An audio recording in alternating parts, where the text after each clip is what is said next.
Hey everyone, Tyson the Subaru Specialist from Subaru Prince George here. This is our 2021 Subaru Ascent Touring. So this is the middle of the road trim, one step above the convenience, one below the limited. This happens to be our 7-passenger, so you've got 2 captain chairs in the middle. Now this is one of our short-term lease return / enterprise rental buybacks. So it does have a few kilometers on it, plus it's a 21. So it kind of falls between that new and used category because it still qualifies for new vehicle incentives. Now, the touring model is the first trim level of Ascent where you'll get the backup sensors in the rear bumper. Those are the little circles. They'll actually apply the brakes if it thinks you're going to hit something in reverse. Behind that center cover, if you get a hitch installed, that's where it will be. So you can have a nice finished rear area when you're not towing something. You just easily pop it off when you need to tow something and have access to the hitch. Power liftgate, this is also the first trim level where you get that. You can control it from the door, the driver's seat, or the key fob. Now, in the back, there's a ton of room. With the third row down, lots and lots of room. Easy enough to lift it up and to get access to the seats. Lift, it locks in a very upright position, and then we just pull here and you can recline it. So, even with one side down, really good amount of space. We have 3 cup / bottle holders on the right hand side, 2 on the left. We do have a little cargo light here that will shut off when the rear hatch is closed. We also have a 12-volt outlet for any charging needs you may have.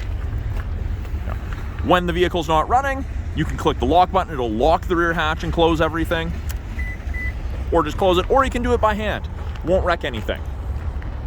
Now, in the second row, as I was saying, it is the captain's chair. So this is a 7-seat Ascent. So if you have teenagers or adults sitting in the second row, these are much more comfortable than the 8-seater bench. But if the goal is to stick more people in the vehicle, the 8-seater is the way to go. Now these armrests do fold up. They come down and you can lock them at pretty much any position. So you get full adjustability on that.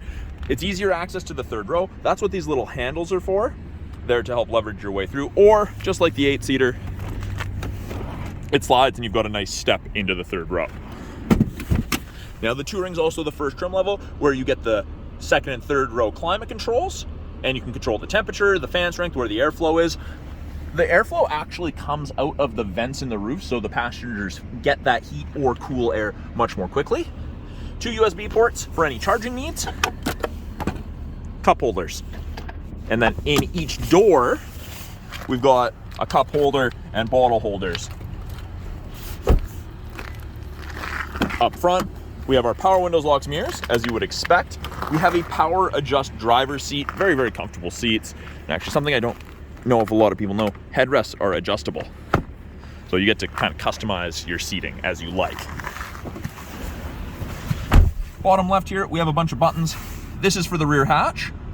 This turns on all of the interior lights and turns them off again. Easy enough. You can set the memory gate height so it only opens to X percentage. If you park in a low parking garage, it's great for that. This is for the brightness of the gauges. We've got our traction control, and then in the sides of our mirrors, we have our blind spot detection indicators. Doesn't eliminate shoulder checking, but is a great aid. Now on the left-hand side of the steering wheel, we have our Bluetooth and audio controls. You can make it take calls, control the volume of the calls and the music. Right-hand side has our adaptive cruise, so the cruise that follows at a set distance behind the vehicle ahead of you, and you get to select that distance between 1 and 4 bars. 4 bars at 100 kilometers an hour is approximately 150 to 180 feet. And we have lane centering, so above 60 kilometers an hour. If these 2 color stereo eyesight cameras can see the road lines, it'll illuminate whichever side it can see, and it will actually give you gentle steering input to help keep you in the middle of your lane. Great for longer trips. I'm a huge fan of it. Those cameras also do the automatic emergency braking when it detects you're closing the gap between a pedestrian or a vehicle too quickly, and will apply the brakes to try to stop you from hitting them. And if it can't stop you from hitting them, at least reduce the severity. Now in BC, that actually saves you 10% on insurance. Right here, we have our conversation / spy mirror, so you can keep an eye on people in the back without actually having to turn around. This is also sunglass storage above it, but if you don't need it, you tuck it away. We have the red SOS and the blue concierge service button. That's part of the connected services trial that Subaru offers. And Red is pretty self-explanatory. SOS gets you first responders, emergency personnel. Blue is for roadside assistance. So if you need help, a tire change, something like that, you can call them. Right up here, we have our lane sway. Beeps and lets you know if you're changing lanes without signaling, crossing the line. That's the automatic emergency braking.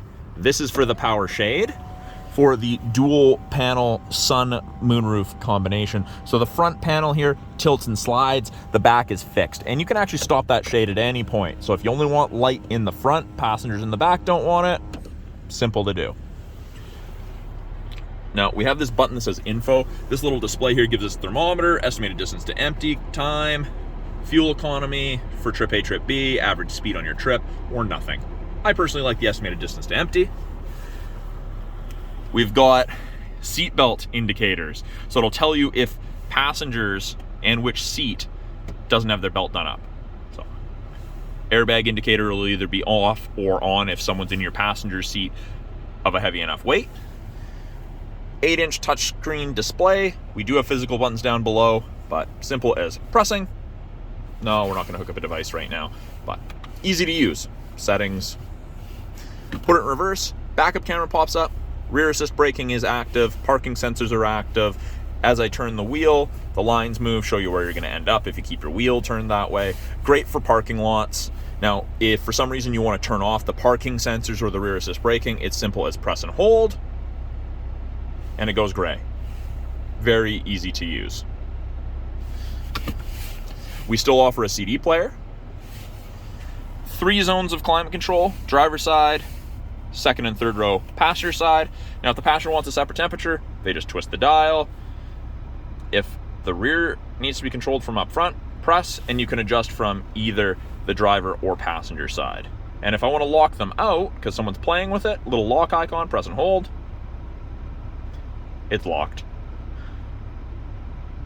And it's easy enough to sync it up all together if everyone else gets out and it's just you. And you can turn off the rear altogether if you'd like. Below that, 3 stages of heated seats for the driver and the front passenger. Got our heated mirror, front windshield wiper area, and rear view glass heater. Works really well. X mode is like 4x4 low in a pickup. Locks the all-wheel drive 50-50. It's meant for situations under 40 kilometers an hour. Auto vehicle hold is a brake holder for construction zone traffic, drive-throughs, and rush hour traffic that isn't Prince George. 2 USBs for charging or music listening, and auxiliary for music listening. Those 2 USBs are also where you would plug in your device to use Apple CarPlay or Android Auto. We do have parking brake. They're all electronic now. And then finally, automatic transmission with a manual mode. It tells me I'm in first gear. I can shift up to second to start, but right paddle is upshift, left paddle is downshift. Really, really easy to use and beneficial in the long run. So that's a brief overview of the 2021 Subaru Ascent Touring. I am Tyson, the Subaru Specialist from Subaru Prince George. Talk to you guys soon.